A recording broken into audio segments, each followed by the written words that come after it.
As the sun rises on China's Ningxia province on the edge of Inner Mongolia, Dr. Sheng Yuan Li embarks on his daily trek. His morning routine consists of a brisk 3-mile walk, yoga, meditation, and a meal featuring wolfberries. Then he will begin examining, diagnosing, and treating patients. This is a day like any other in this part of China, though Dr. Li is 103 years old.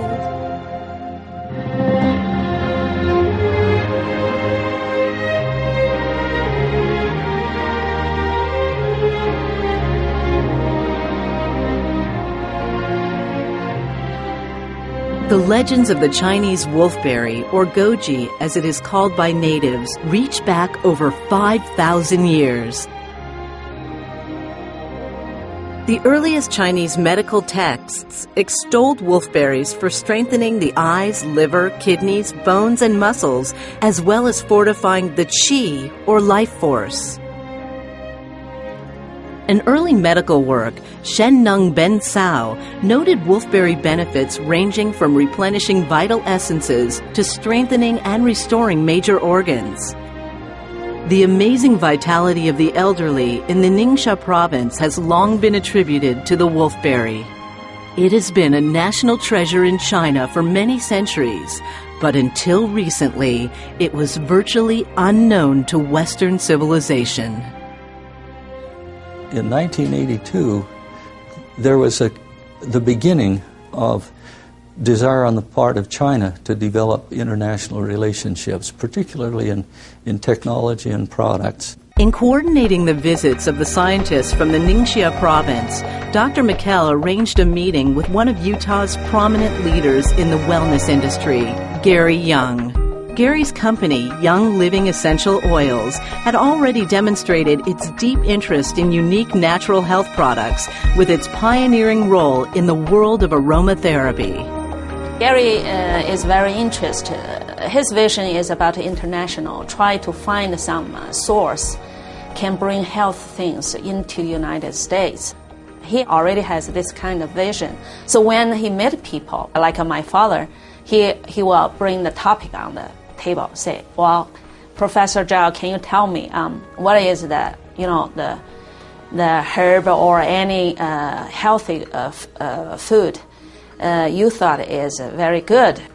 So my father immediately say wolfberry. He was a very gentle, very personable person, and yet you could see the deep wisdom, behind his eyes. He started to ask questions about the essential oils, and of course, I was equally excited to ask him questions about this strange wolfberry that Professor McKell had shared with me a few months earlier. And as he shared the research and the history and the science behind the wolfberry, it was so phenomenal.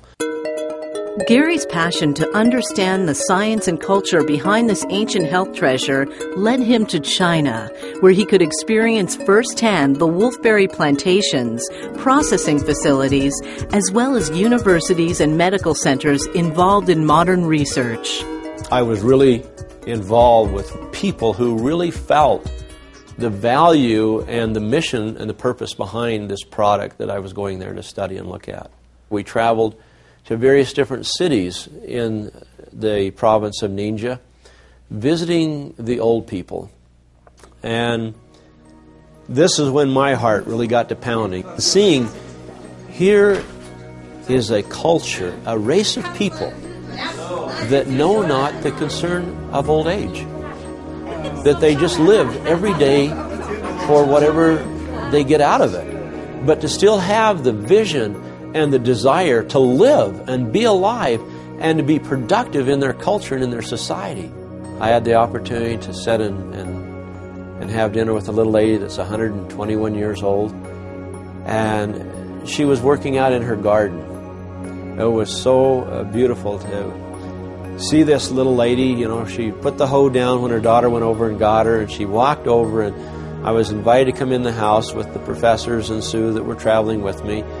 And just being a gentleman, I reached down to take her arm and walk her up the steps into her home. And the daughter, who was 98, she slapped my hand. And she chattered to me in Chinese, and I didn't understand. And so Sue translated and said, "Gary," she said, "no thank you, that Mother is quite capable of walking up the stairs all by herself."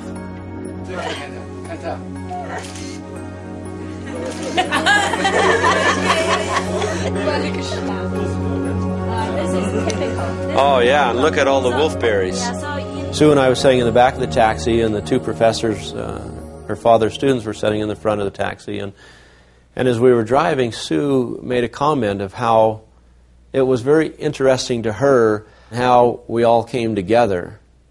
And she's sharing this with me, that I was the first person her father had given that research to outside of his very own colleagues at the university in Beijing.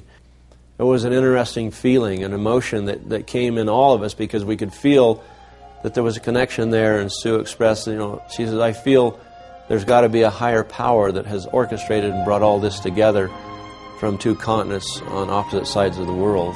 Sometimes something, by philosophically, you cannot explain, but it's happened. The doorway to discovery of this ancient Chinese secret of health and longevity had been opened. Gary envisioned a wide variety of products using premium wolfberries. In 1996, Young Living became the first large-scale importer of the wolfberry into the United States.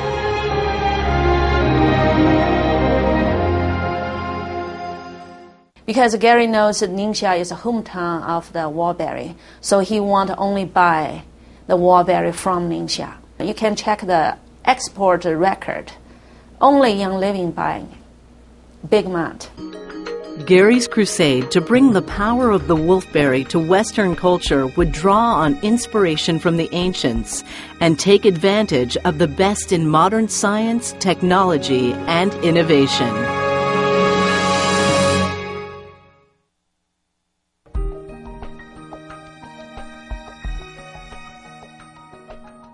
There are so many stories fabricated in our world today, and so many things to promote the selling of a product without the science or the facts to back it up and document it.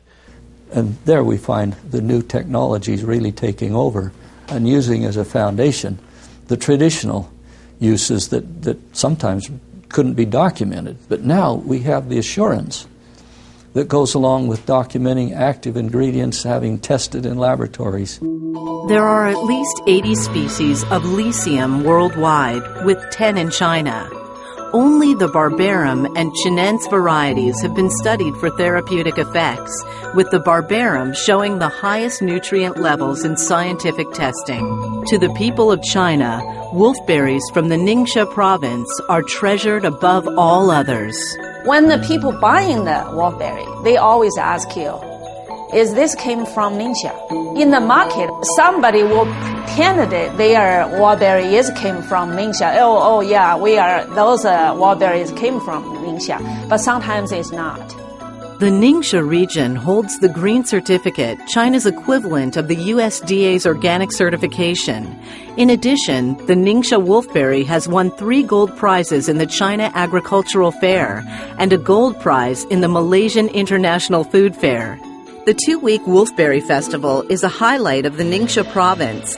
Chinese Olympic athletes consume wolfberries as their secret weapon in developing the competitive edge.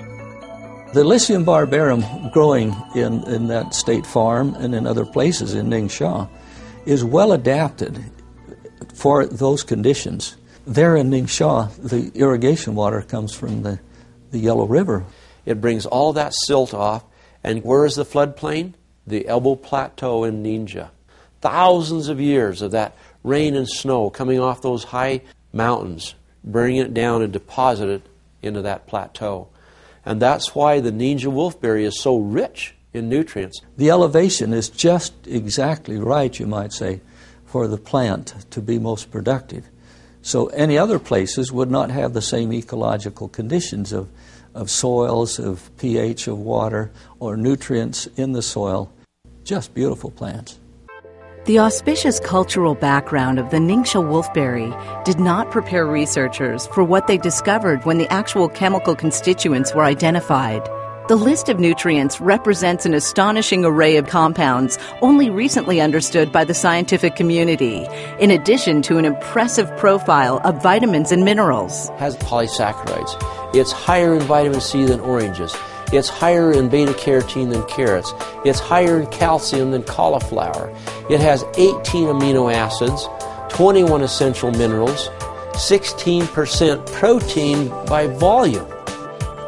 A host of scientific and clinical studies on Lycium barbarum reveal the far-reaching benefits of this superfood. The research into nutrition is exploding. The American Journal of Clinical Nutrition has stated that nutrition will come to the forefront of practicing medicine. If physicians don't understand this, they will lose the confidence of their patients. This is why it's so exciting to see so much research into the basic mechanisms of disease, which have won the Nobel Prize in Medicine. So it's not surprising that research into the Ningxia wolfberry micronutrients is so exciting and abundant. For instance, we can see that the nutrients therein can block the damaging effect of free radicals that negatively impact the aging process because of the antioxidants in the Ningxia wolfberry. The detoxification pathways of the liver are fueled by micronutrients found in the Ningxia wolfberry. The immune system at the cell level, tissue level, and the intestines is also fueled by nutrients in the wolfberry, as well as all the energy processes of cells. For this, you need essential sugars, which are also called polysaccharides. Ningxia wolfberries are a terrific source of these sugars. DNA damage can be minimized by the nutrients in the wolfberry that decrease mutations. Cholesterol levels go up in our system because of damage to cell membranes. The same thing with the retina and eyesight. The damage is forestalled by the antioxidants. The body naturally produces antioxidants, substances which neutralize the free radicals. But with quadrillions of free radical attacks every day, foods high in antioxidants are desperately needed by the body. Determining what we should eat to battle free radicals has been difficult because scientists have faced complex challenges in measuring the true antioxidant value of foods. USDA researchers recently developed the ORAC test to determine which foods and supplements have the highest amounts of antioxidants. This test is now becoming a worldwide standard. ORAC testing is only performed in third-party facilities which adhere to the strict laboratory conditions and procedures required by the analysis. Third-party comparative ORAC testing reveals that Ningxia Red's antioxidant power is remarkable among functional drinks.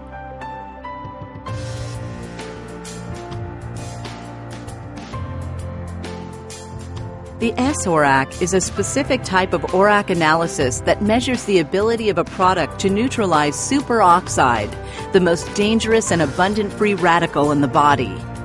Because this ability is rare among fruits and is easily lost in processing, most functional drinks have very little effect against superoxide.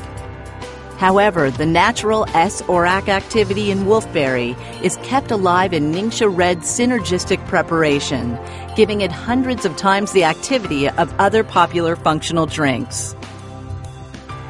My excitement was great when I first met Dr. Chow, and when he first handed me the folder of information that his daughter Sue had translated in my behalf, and I sat at my desk that evening and started reading through it. And I started reading the things about the lipid peroxide levels and the superoxide dismutase levels going up and the lipid peroxide levels going down. I got so excited about the potential of it. I interviewed these old people that have youth and vitality in their homes, listening to them, talking to them. I've been to these other countries, and I saw the health declining in every other country in the world I've been to that boasted longevity. But these people still were maintaining it. I knew there was a secret here that didn't exist anywhere else in the world. And the world needed the Lycium barbarum from Ningxia.